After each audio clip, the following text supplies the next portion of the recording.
Hello. I'll be right back to you, Scott. Hang on, please.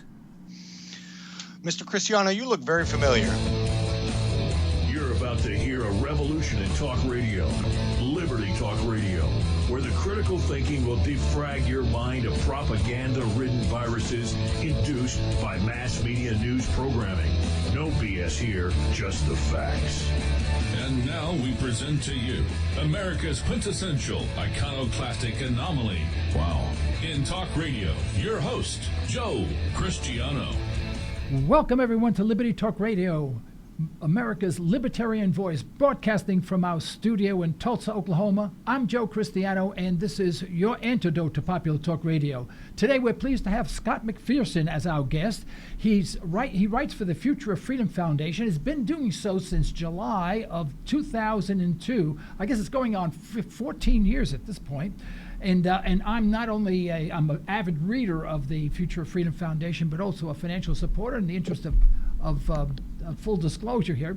And he's the author of Freedom and Security, the Second Amendment and the Rights to Keep and Bear Arms. His political commentaries have appeared in numerous newspapers, including the Milwaukee Times, the Washington Times, our own Tulsa World here, as well as political journals such as The Future of Freedom, Ideas and Liberty, Perspective, and Liberty Magazine, and on websites such as antiwar.com and LouRockwell.com. During our live broadcast, we invite you to call with your questions or comments, 646-652-4620. We'll show that on a banner on the bottom of the screen later on to remind you, 646-652-4620, and we do look forward to hearing from you. Scott, welcome to our program. Thank you very much. I appreciate the opportunity to come on and talk to you guys. Well, thank you. Now, this book that you've wrote, I have not read the book, but yet, I should say yet. But have you, when did you first publish this book? It was about a little over a year ago. Jacob Hornberger finally convinced me to write the book. He'd been pestering me for several years to do something on the Second Amendment, a little lengthier than the short commentaries that I've been writing for the Future of Freedom Foundation. And I guess it was January of last year I started writing it. It took me about 10 weeks. It was done by about this time last year, and unfortunately, I expected it to be published a lot sooner, but the proofreading and editing and all of that took a lot longer than we expected, and it actually became available on Amazon.com, I think, in about the middle of August last year. That's amazing. Now, I can write a book on the 10th Amendment, on the Second Amendment, but it wouldn't take me 10 weeks. It would take me 10 years. It's amazing. Well, it is a short book. And it wouldn't be nearly as good as yours. I can guarantee you that. Now, I know Jacob very well, Jacob Hornberger very well. He's a guest on our program. I've been involved with his organization for many, many years. Tell me, why did he urge you to write this book? I mean, this is not the first book on the Second Amendment, on the right to keep and bear arms. And oh, by the way, in the interest of full disclosure, I'm a gun guy. I want you to know that. So you have an ally over here, a natural ally, and so is our board operator. So we're all on the same page. Why did he urge you to write this book? Well, I'd been. As you said at the beginning of the program, I've been writing for the Future of Freedom Foundation since July 2002, and we don't stray away from any issue over at FFF. Right. But the Second Amendment and right to keep and bear arms related issues, gun rights, self-defense, had been an issue that was of particular interest to me since before I even became a libertarian. I actually grew up in a fairly apolitical household, but the one political issue I think that we did stand by was the Second Amendment. So I very much grew up in a pro-Second Amendment, pro-gun environment, and it had always been an issue that was of interest to me. And I think Jacob recognized that when so many of my commentaries for FFF and other publications were Second Amendment related, and he thought that it would be a good fit, I guess. Yeah.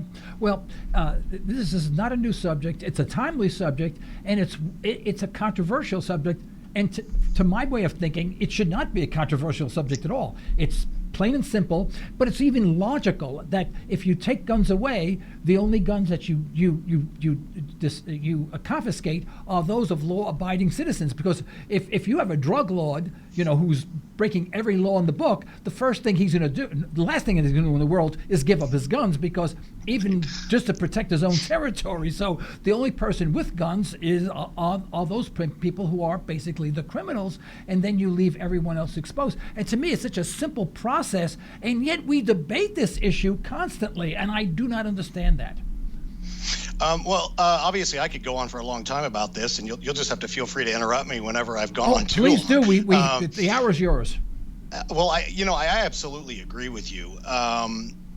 I can understand that there are people out there that don't like guns, and there are people out there that grow up that are very unfamiliar with guns. My wife grew up in England, obviously, not only, I guess we could call that a very much an anti-gun society. And when she moved to the United States, she, had her, concerns about firearms and whatnot. And she went out and took a gun safety course, and now she's very, very comfortable with firearms. And really, I think that at the end of the day, that's sort of what it takes on a personal level for people to come to understand that firearms are a tool and that they're not some evil device with a mind of its own. Regarding your point about crime and whatnot, I think you're absolutely right. If there's anything that we've learned over the last, I would say, 20 years in particular, it's that societies that disarm their citizens don't wind up any safer. They merely, at best, and I want to emphasize that, at best, they change the weapon of choice from firearms perhaps to some other means, whether it's knives or clubs or bare fists or whatever that may be. But if you look at the societies that don't allow their citizens or severely restrict their citizens' right to obtain firearms, they only ever see an increase in crime. It might be a modest increase in crime, it might be a drastic increase in crime, but they only ever see an increase in crime. There's some argument over exactly what happened in Australia. There's some people that say that it did actually reduce crime there. There's others who counter that crime rates were already dropping in Australia prior to the gun ban. People point to nearby New Zealand and say New Zealand didn't implement a gun ban like Australia is. They haven't experienced any increase in crime.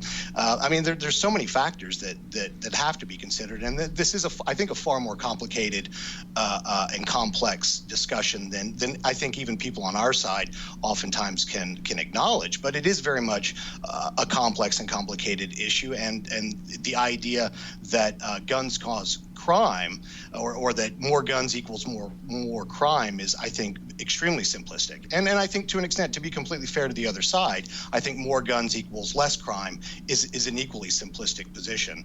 And it is a discussion and a topic that very much needs to take place, and it is. And interestingly enough, I think we're winning it.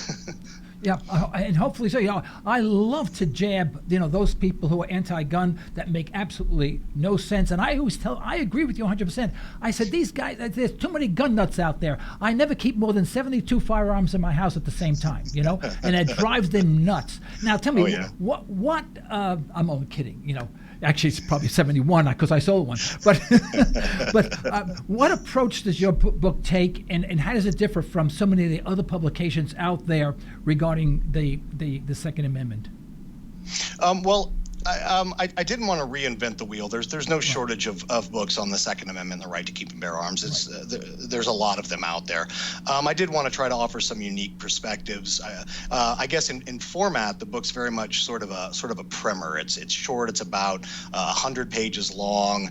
I tried to deal with some issues. I admittedly and intentionally dealt with a lot of them on a sort of a superficial level because, as I said, I wanted this to be something more of a primer. I wanted this to be something that people could read and then take time to sort of delve on their own into perhaps the more complex aspects of the issue. I started it basically from the first exposure that the Romans had with the Germanic tribes and their relationship to the individual ownership of of weapons in the Germanic societies. A young man proving that he was capable of handling a weapon and then and then carrying that weapon was considered a symbol of citizenship. That was when a person gained full membership in his tribe. Tacitus, the Roman historian, compared it to the Roman donning of a toga. That was the equivalent in German society, was the donning of a weapon, and the demonstration before the other members of the tribe that he was competent to do so. And you can really draw a direct link, in my opinion, from the Germanic tribes of ancient Germany, who then would migrate west. They would conquer Roman Britain, and that is really the beginning of the Anglo-Saxon, which became the English, which became the Anglo-American constitutional history that is absolutely interwoven with the idea of individual weapons ownership. And that's sort of where I start the book. The first chapter is actually quite lengthy. It's about 6,000 words long, and I run it from the Germanic tribes up to the end of the American Revolution. And from that point, I move on to a chapter on the Second Amendment, the thinking that was going on at the time around the development or the adoption of the U.S. Constitution and the addition of the Second Amendment, or what would become the Second Amendment. From there, I offer a chapter on resistance to tyrants. I wanted to sort of, I thought that was an issue that gun rights advocates, we like to talk about fairly abstractly, and I think that's understandable because it is a touchy issue. But at the end of the day, I think as libertarians, we recognize that we own weapons. Yes, we own them to protect ourselves and our families, but perhaps the greatest civic virtue that we offer as being gun owners is in our ability to check tyranny. And so I thought it would be fun to do a chapter on that, which I did.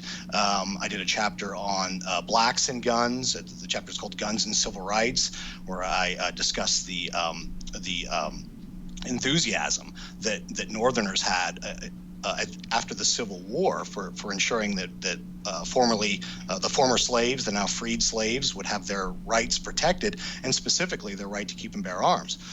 There's a lot of debate over the individual. Well, there's some debate over the meaning of the Second Amendment and whether the original Americans or the early Americans actually believed that it was an individual right. Well, of course, I think, as we both know, it's a ridiculous argument, and you really see it in the discussions about the 14th Amendment when you see Northern politicians and Northern newspaper publishers and members of the public speaking out specifically. I mean, when they were angry and outraged over rights being denied to former slaves, they specifically mentioned the right to keep and bear arms, and their outrage that was being denied to blacks. From there, I wanted to include in that chapter some of the research that I've been doing on collective self-defense that blacks participated in during the Civil Rights era. So I focused some attention on the group called the Deacons for Defense, which I'm sure you've probably heard of. And there were other ad hoc groups that had a similar mission, that basically their intention was to protect black communities and black civil rights workers from the KKK and even from the white police, the racist police departments that were harassing them and terrorizing them. And from there, I went on to a chapter on crime. And then I wanted to offer two additional chapters that I thought, while they weren't related to the firearm experience in the United States, I thought they did a really good job of demonstrating the virtues of a free society. So I included a chapter on the Anglo-Irish War, which was fought between Irish guerrillas and the British government from 1919 to 1922, and the role that firearms played, or it really, in the case of that example, it was really the absence of firearms that really made a large difference. And again, and the final chapter is on the early years of the Irish Republican Army in the civil rights struggle in Northern Ireland in the late 1960s and early 1970s, when policemen and Protestant mobs were attacking Catholic neighborhoods and burning them down and assassinating members of the public. And it was groups like the IRA, which admittedly went on to some pretty atrocious activities in their early years, were actually committed to defensive violence. Their formation, or as I call in the book, their rebirth of the IRA after it had sort of died out, was actually caused by a desire to defend Catholic communities, and they did so. and they're very specific. One IRA man said after the outrages of the late 1960s, when mobs were burning down neighborhoods and killing Catholics, and relief organizations sprang up to help them out. An IRA man said later, "We didn't want blankets and bottles. We wanted guns." Yeah. And they knew that was the only way they could successfully defend their neighborhoods, and they did so. Right. Well, is there any validity to the statement that Germany, one aspect of the reason why Germany, Nazi Germany, did not invade Switzerland was because they knew every citizen owned a gun, and eventually the soldiers had to get out of the tanks. I mean, they couldn't stay in the tanks forever. And the second they popped their head out of the tanks, it was gone. And there was a concern that they would, for what they would gain, they would lose too much and get bogged down in basically a civil war in which the Nazi Party would be part of that civil war and the losing end of it. Is there any truth to that, or is that just, I guess, happy talk? Pro-gun propaganda. Right. Well, again, I guess it depends on who you ask. There's certainly critics of Switzerland that say that they were in bed with the Nazis and that they were looking at that the only reason the Nazis didn't invade Switzerland was because the Nazis were hiding their loot there. Well, if that's true, my counter to that would be, to ask them, so you're acknowledging that even the Nazis were aware of what a safe place Switzerland was to keep your. And there's some people that claim that the Nazis only failed to invade because Switzerland was neutral. Of course, we know that didn't stop them from taking over Sweden, which was also neutral. One thing we do know for certain is that back in the late 1930s, about 1937 or 1938, the leader of the armed forces in Switzerland gathered his officers together and essentially said, "We're going to fight to the last man." They saw the storm clouds gathering on the horizon, and he gathered his officers together and he said, "We're not going to lay down for this. We're going to be prepared for this. Let's start now." They saw the fall of Austria. They obviously then saw the invasion of Poland and France. And it wasn't long before Switzerland literally found itself surrounded by the Nazi war machine.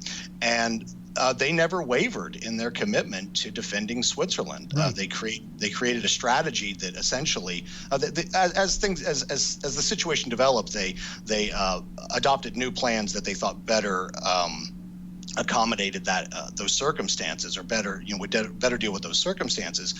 But in a nutshell, their strategy revolved around the idea that in the event of an invasion, they would fall back on what they called their national fortress, which was the mountain, a mountainous area that comprises about 20% of Switzerland. They stocked it with weapons, they stocked it with ammunition, they stocked these were caves in the mountains. They stocked them with food and medical supplies, and essentially the plan was to withdraw into that 20% of Switzerland, which they knew they could hold. And once that was stable, they intended to then launch sorties out against the Germans and make their lives a living hell. Right. And in my opinion, I think that the Germans realized that it just wasn't worth it at the end of the day. Could they have taken and conquered Switzerland? Well, they could have got that 80%, but they would have paid a very dear price, and they would have, as you said, they would have been bogged down in an endless guerrilla war. Yeah. Well, basically the same logic occurred in China. When the Japanese invaded China, mainland China, Chinese children were given automatic weapons and rifles. And they were, of course, the Chinese is a large population, and the Japanese couldn't move an inch because they didn't know who was armed and who was not armed. They weren't looking for an army. They had the population fighting a regimented army. And when that happens, you have the strategy of the army breaks apart. It doesn't make any sense anymore because no matter where you move, you have no idea. There can be a little old lady making pottery, and then your head gets blown off. So they really couldn't make much progress. Do I have that assessed properly, or is that just? I think so. I mean, and just getting back to Switzerland, at the peak of World War II, the Swiss had about 1 million men under arms. I mean, that's that is just that the mind boggles. A country that at that time was only about 6 million people, and its entire population. At the peak of the Second World War, it had 1 million men actually under arms, and I don't just mean like turning out for a weekend of militia duty. I mean prepared, full-time, active soldiers activated for the purposes of national defense, and that's precisely what the Germans would have. They would have faced a rifleman behind every hedge. They would have faced a rifleman on every path and every street. They would have fought an endless, grueling, and extremely costly guerrilla war.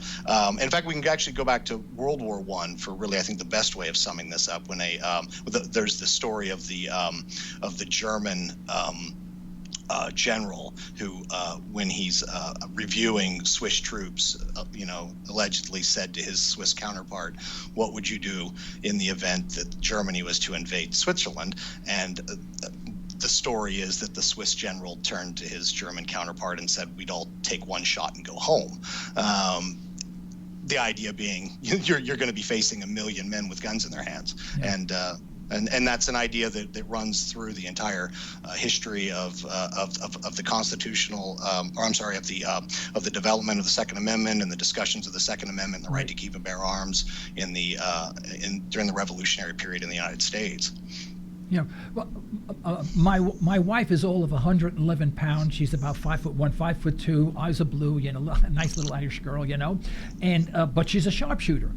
So and I won't let her go anywhere. I mean, if she's going to travel somewhere, going on the highway, go someplace, go to another town. I mean, I want to say, make sure that she has some self-defense with her all the time. I always remind her, I always have, of course she always felt, I don't need it. I said, you never know when you need it, But, she's the most unassuming person in the world. If in fact there should be some sort of chaos breaks out, I don't care if it's our own government or a foreign government coming out, they have to deal with my wife. And believe me, tell me, when she fires, she always hits the target, Excellent. So that's good gun control right there. Yeah, fabulous. I stay very close to her, all the time.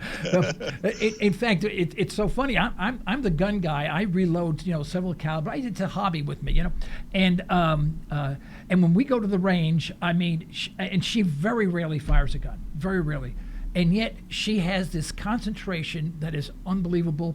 I mean, she will literally hit the target almost every time, and I hit nothing.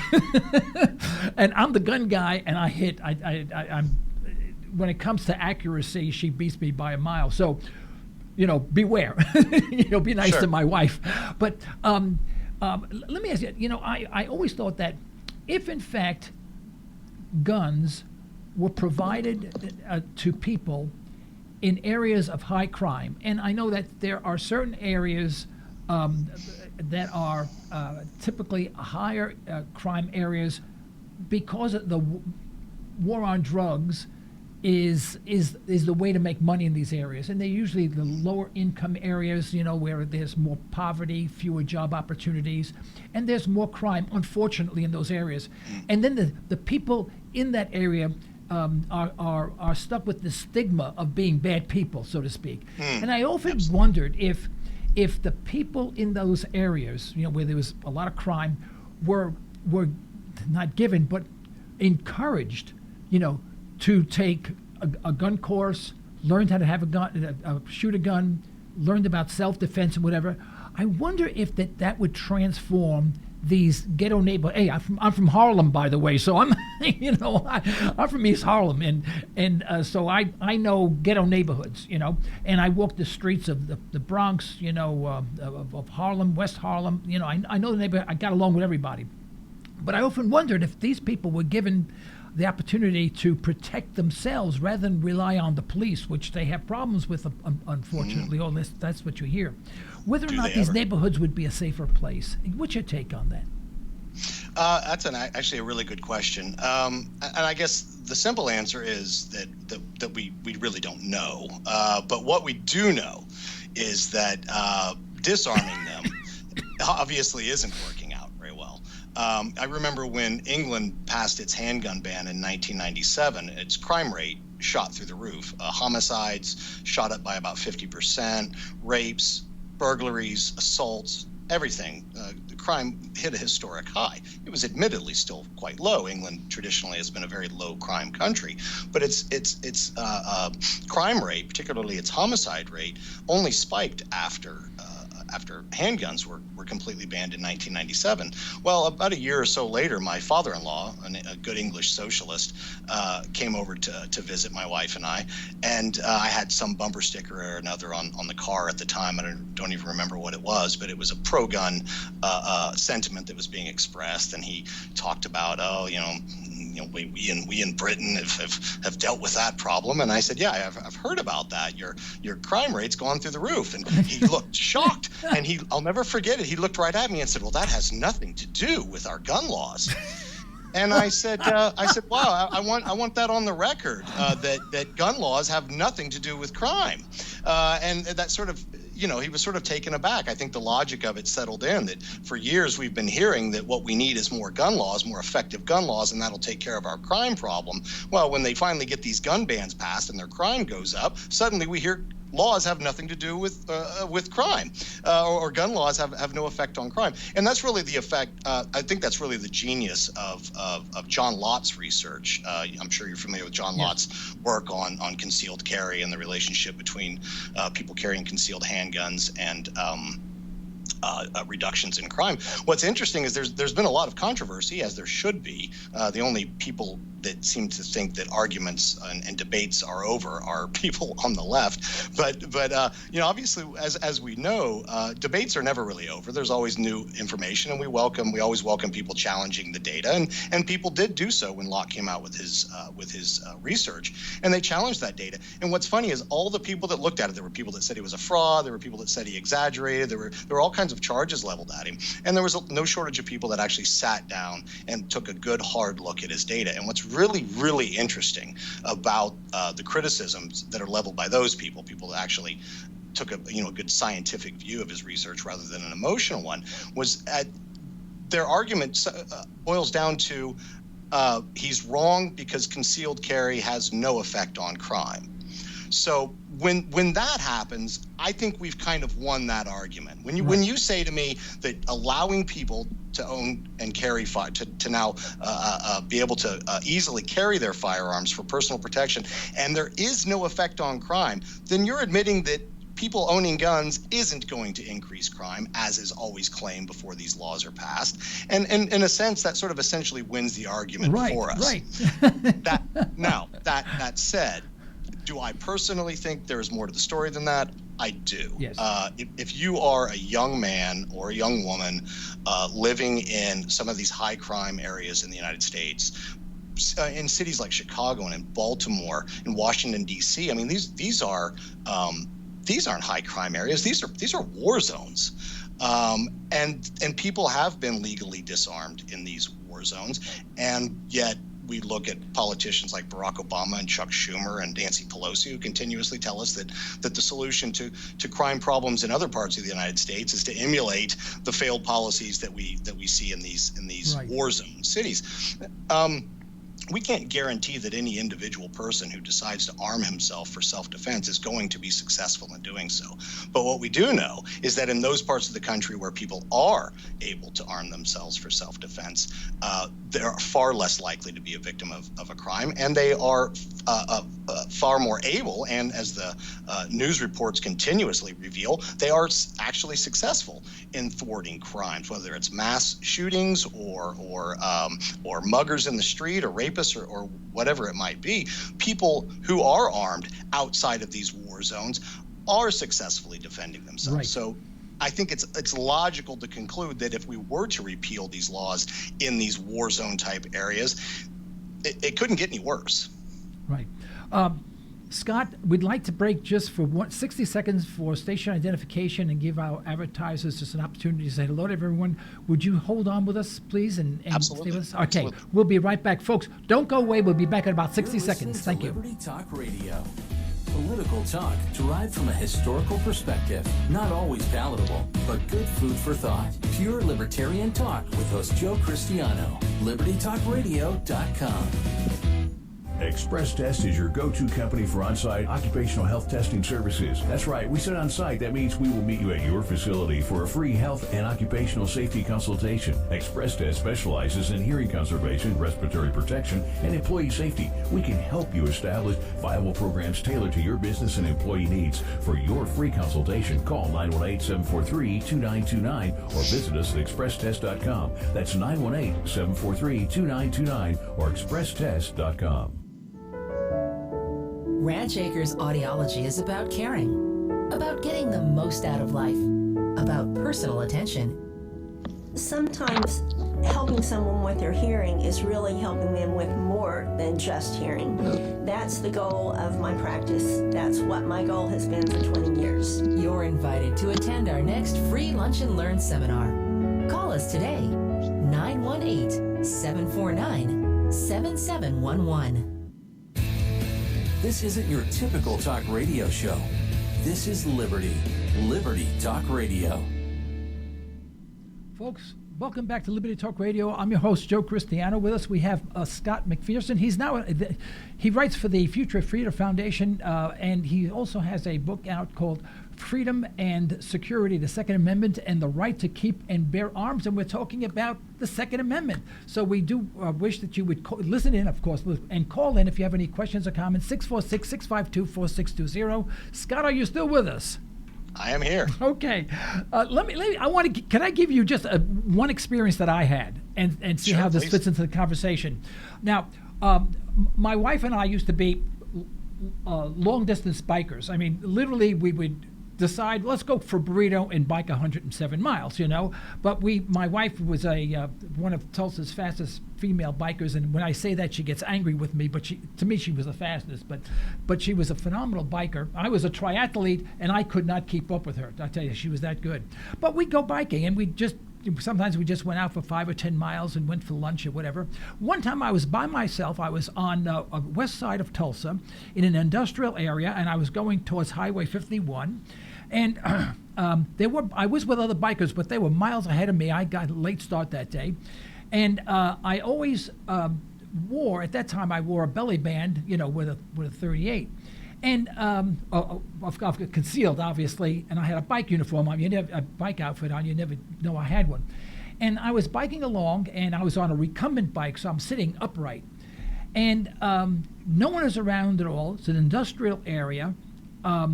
This pickup truck flies by, and it was not a two-tone truck, but it was multicolored truck, if you know what I mean. I mean, blue fenders, green hood, white. I don't know how I guess they glued it together, But it was a noisy truck. And what they did is they passed by, they saw me, and then they blocked the road right in front of me. And, if the guy wanted directions, he could have slowed down and say, am I on the way to so-and-so? But they just blocked the road. They blocked the traffic, which there was none. And they blocked the side of the road, where we bike, and I couldn't get through. And I'm looking at the guy, and I'm just waiting. He gets out of the truck, and he starts walking toward me. Now he's quite a distance still from me. I'm saying, this doesn't look good. And all I did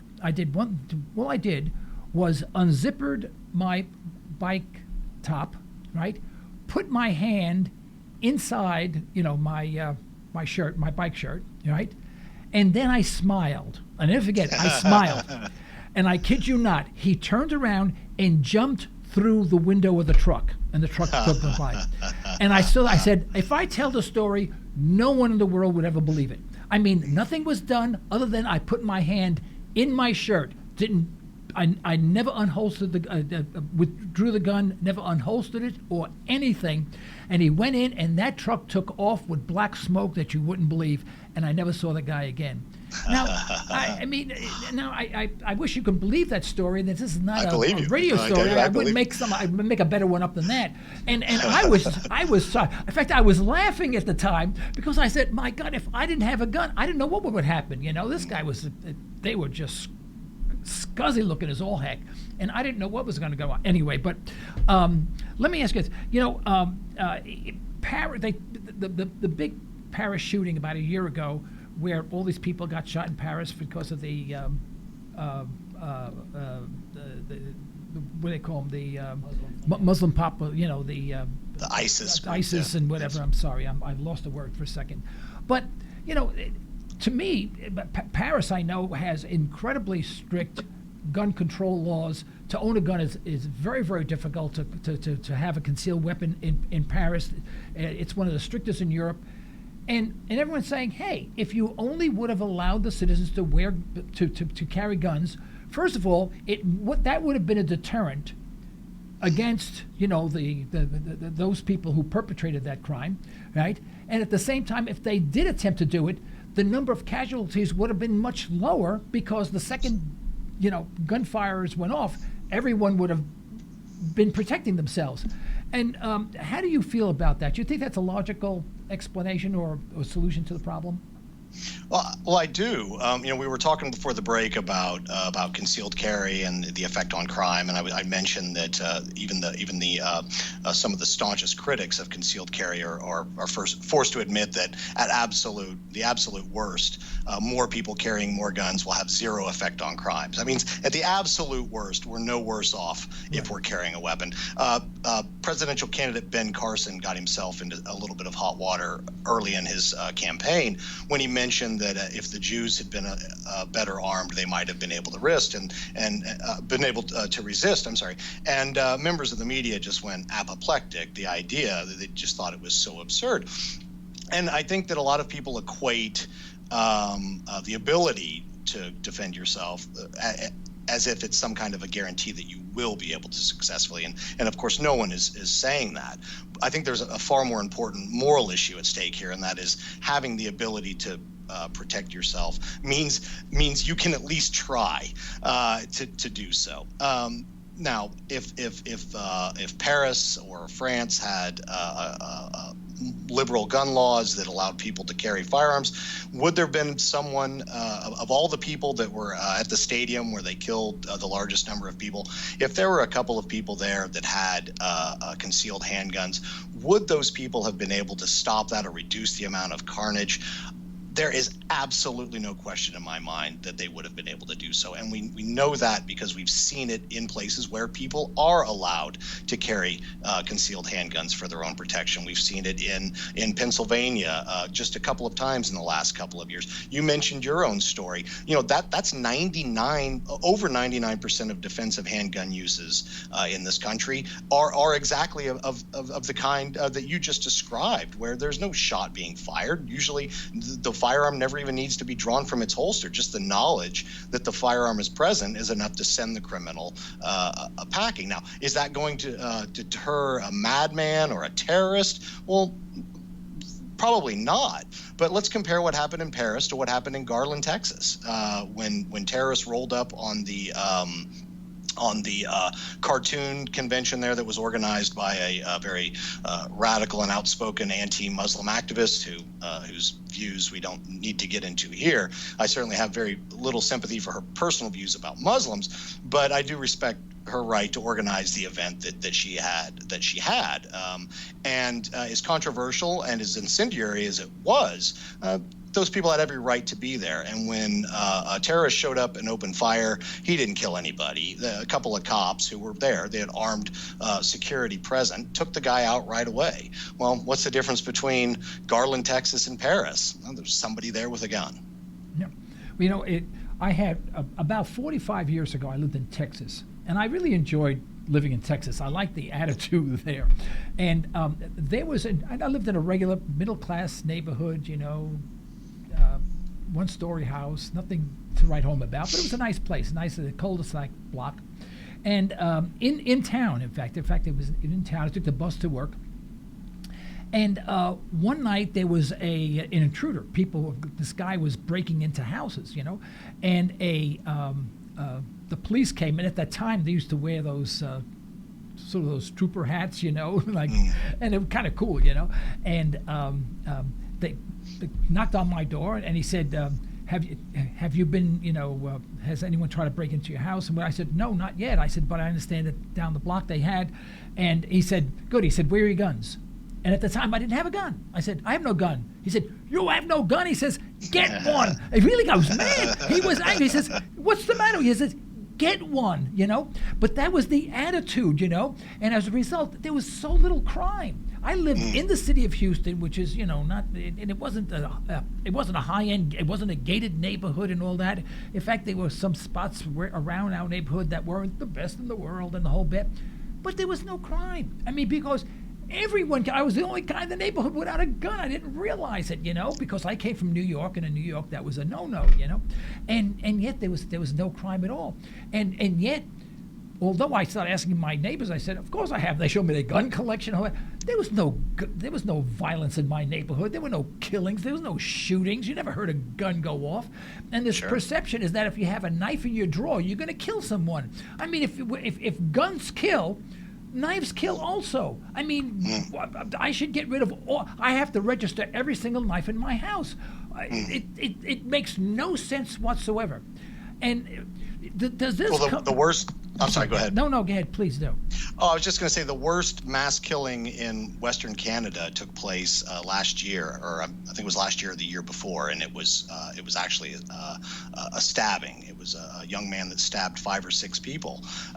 When we heard about the mass killing in Santa Monica, California, a couple of years ago, there was so much talk about the 6 victims of this mass killer, and of course, calls for more gun control as a result, but 3 of his victims he stabbed to death.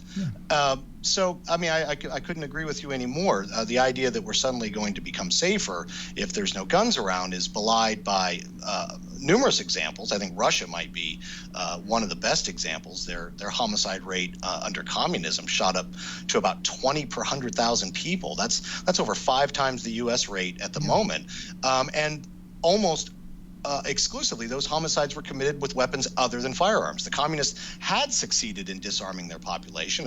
A draconian police state style apparatus had effectively disarmed the citizenry, and yet they had a homicide rate that at its peak was twice the level of the United States rate at that time, about 4 times the rate of the U.S. rate right now.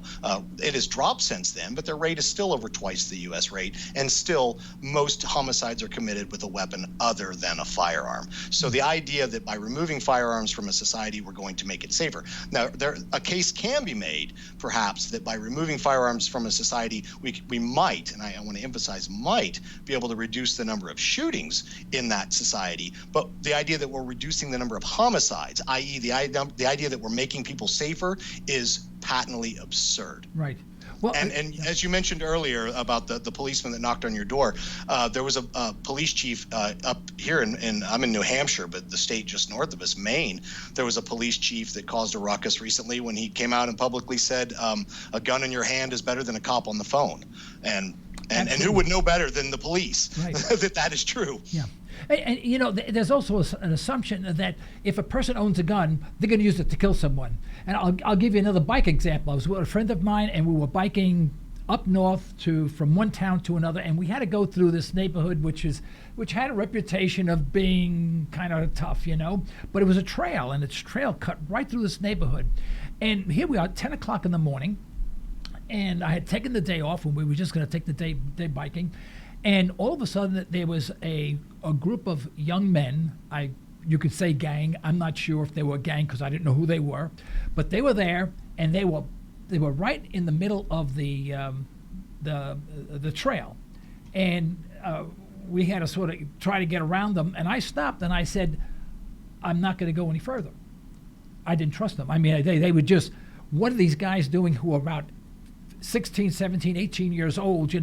Just in the middle of the day when they should be working or in school, just hanging around a trail, And I said, and he says, why? I said, because I don't want to shoot anyone.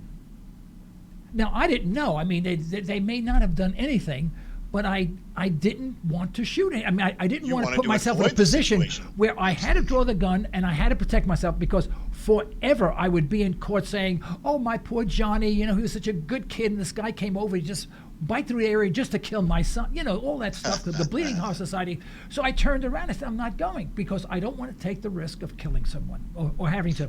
I'll do it if I have no choice whatsoever. I have a choice in this matter. And my biking friend was kind of hacked off at me, but I wouldn't go. But so the assumption that if you have a gun, you're going to use it is wrong. And also, we have a caller on line 1. Can we take that call now, Scott? Sure. Call it line 1. You're on the air. Hello, Joe. Hello. I'd like to talk. Yeah, this is Lloyd. Lloyd, thank you for calling. Yeah, I was just wondering, you're talking about all of the external things about the Second Amendment and guns and the possibility of crime and the different things there and the opposition to it. I'm just wondering if it doesn't go a lot deeper than that. There's a subconscious thing that a person that provides for his own defense is more what you might call anarchist, because they're relying on their own ability rather than the government's ability to protect them. Right. That's a very good point. Like naturopathic medicine and such, there's such an opposition against people being able to take care of themselves with natural remedies rather than using the pharmaceuticals. Right. And I wonder if it's they don't even realize their own opposition is against people that want to be self-reliant rather than depending upon the government. What a great point. Yeah. What a great. Can I address that? Are you there? Yes, please. Yes. Oh, okay. I think. Well, I guess to address your point before the caller, Joe, I just wanted to touch on that real quick, and I do want to. I very much want to get to what the caller said. I think you're absolutely right. Where I live in New Hampshire, 30% of the population, 30% of households have a firearm in them. Vermont is about 40%. Maine is about 40%. If you go out and look at some of the western states like Oregon and Colorado and Minnesota and Iowa, you get these high, very above the national average percentages of households with firearms in them, and yet they have extremely low homicide rates. So the idea that someone, that the trigger pulls the finger, as the gun control advocates like to say, is absolutely absurd. In fact, I think, and when states started passing concealed carry laws back in the 1980s, of course, the anti-gunners came out of the woodwork to say that this is going to increase road rage incidents and people are going to be killing each other over parking spots. Well, of course, people were doing that already, except it was the thug with a gun or some other weapon that was overpowering his defenseless victim. But what we saw in the aftermath of the passage of these laws was quite the opposite took place. And like you said, people find themselves in an environment where they might have to use their weapon, are far more inclined to remove themselves from those situations. And even in those cases where they are forced, or at least they feel compelled to draw their firearm, and the over 99 and almost 100% of those cases, they merely draw the firearm, or they'll show it, or indicate in some way that they are armed. Good people like you and I don't want to hurt somebody, and the idea that people carrying firearms is going to turn the world into the Wild West is simply not borne out by the facts.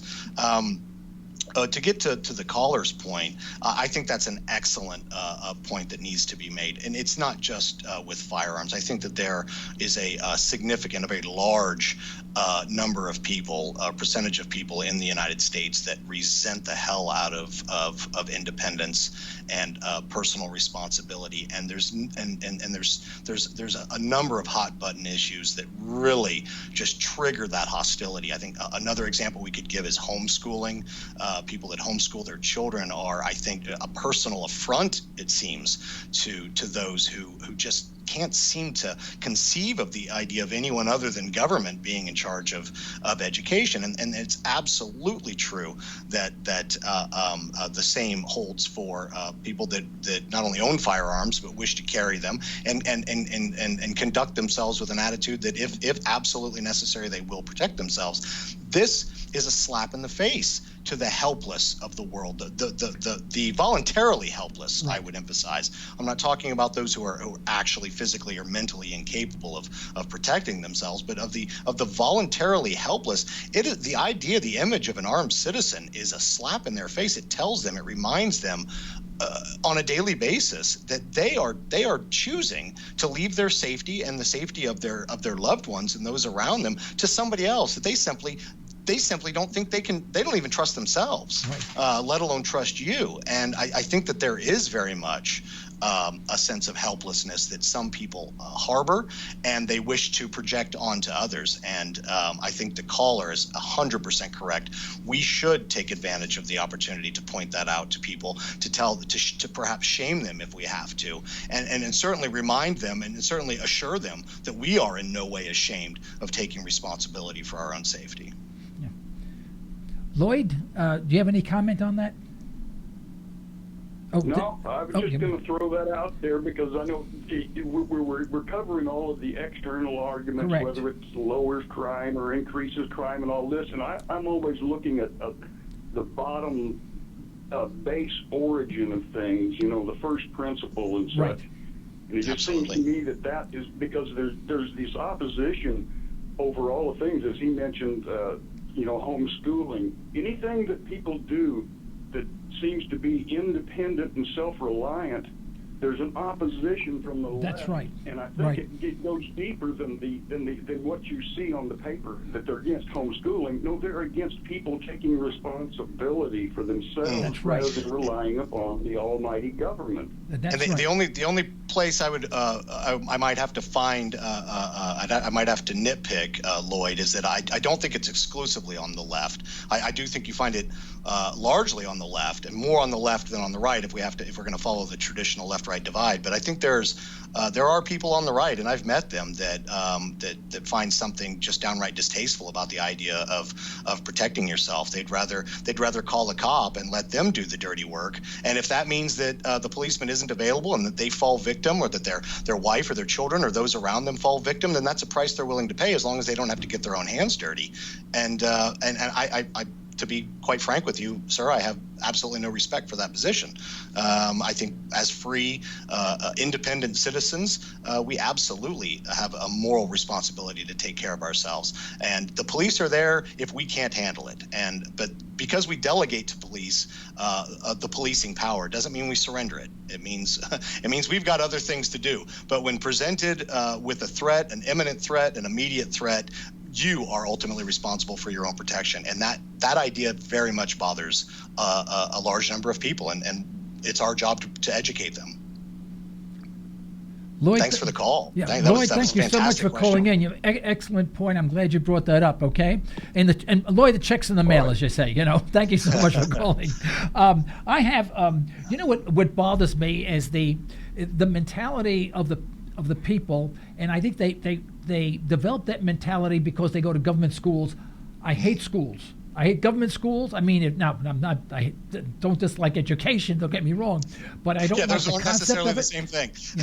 And it's all, it's dumbness. They, let's dumb down the people, keep them in school. As far as I'm concerned, every teacher should be carrying an AK-47, and the student should know he or she has one, and that would end the crime there. But one statistic that's not brought up, we always hear about all the crime in Washington, D.C., and no one makes the connection that, well, wait a minute, guns aren't allowed in Washington, D.C.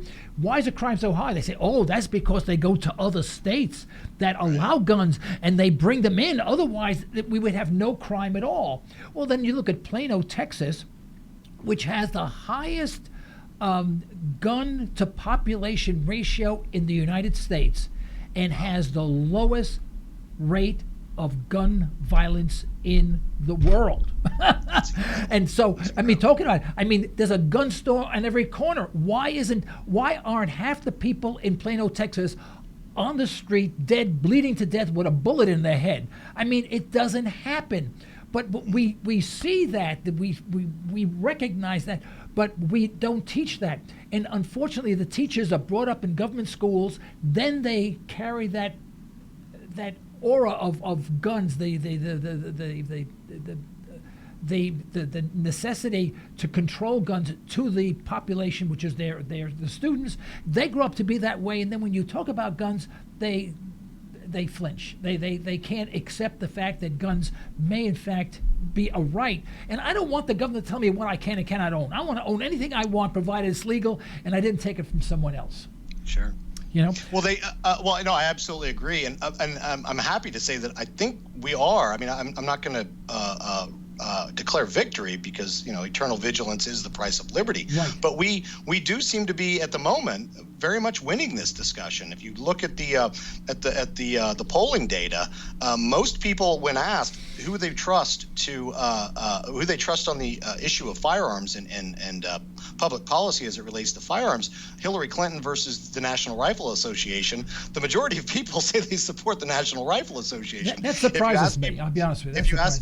If you ask people whether they support further restrictions on the right to keep and bear arms, or if it's more important to protect the right to keep and bear arms, more people say it's more important to protect the right to keep and bear arms. We are very much winning this discussion, and I think it's because if I had to put it down to one thing, I would put it down to technology and the internet. 20 years ago, if you wrote a pro-gun letter to your local paper, I can remember this. I grew up in Tulsa. I can remember writing pro-gun letters to the editor of the Tulsa World, and you'd get slammed by 10 or 15 respondents that would shout you down. And if your local paper happens to have an anti-gun bias, you can guarantee that the anti-gun letters are going to get preference when it comes to publishing. Well, that's not true anymore. The gatekeepers of truth, they simply don't exist anymore, or at least if they do exist, they're far less powerful than they used to be. And it's programs like this and numerous other internet-based programs around the world, the alternative media, that is doing a fantastic job of letting people know that all of these things that we've been told all of our lives simply aren't true, and we're pushing back. And I think as a population we're pushing back, and that's why these polling data are coming out the way they are. Yeah, and I'm going to make a comment about disingenuousness, and then I'm going to give you my solution, all right, to gun control. Right.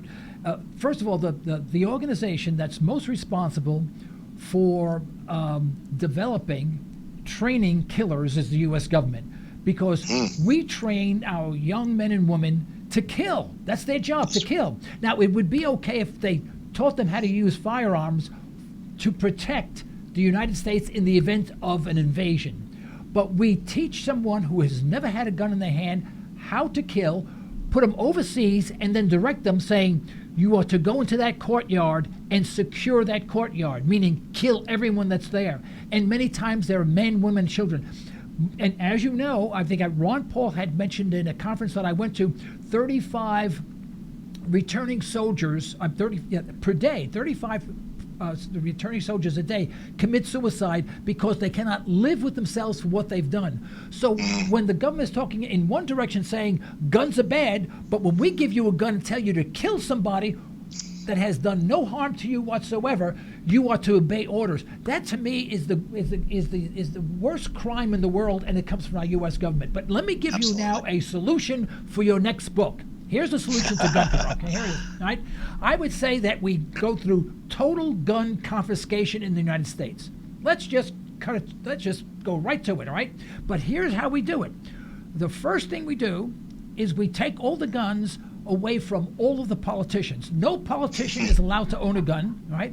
No politician is allowed to have someone that owns a gun to protect them. All right? I like that idea. Right? Then we get all the guns. That's number one. Has to be number one. Politicians are not allowed to have guns because they're the biggest crooks in the world, they're the biggest killers in the world, because they perpetrate wars and all this other stuff. So they're the killers in the world, not us. I've never killed anyone, and I never suggested to anyone, and never sent anyone out to kill someone, but the government does that on a minute-to-minute basis. The second group is you go to all of the criminals in the world, all the drug lords and all that, you confiscate all of their guns, take them all, until every gun is gone, you don't go to step 3, all right?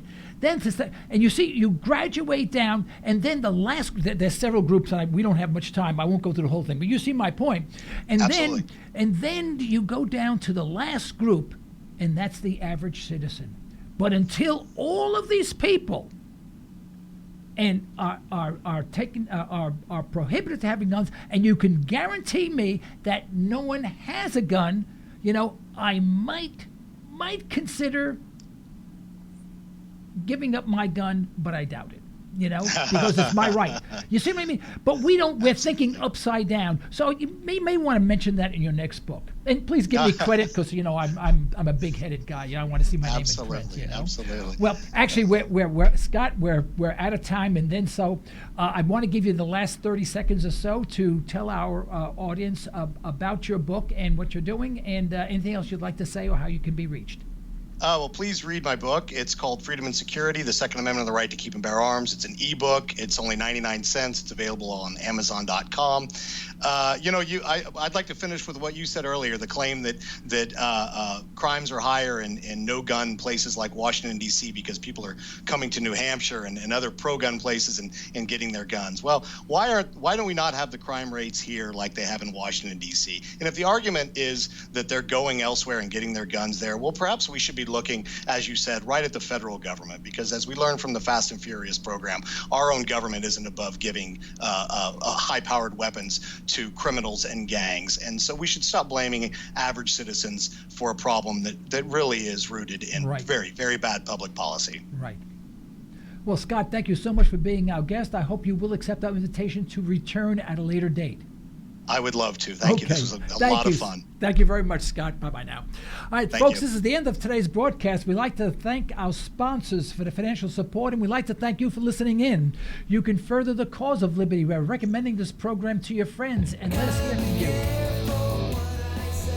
As my wife would say, you're either allowing your liberties to be taken away or you're striving to protect them. Unfortunately, folks, there is no middle ground. And I'd love to hear from you. Our email just as comments at libertytalkradio.com.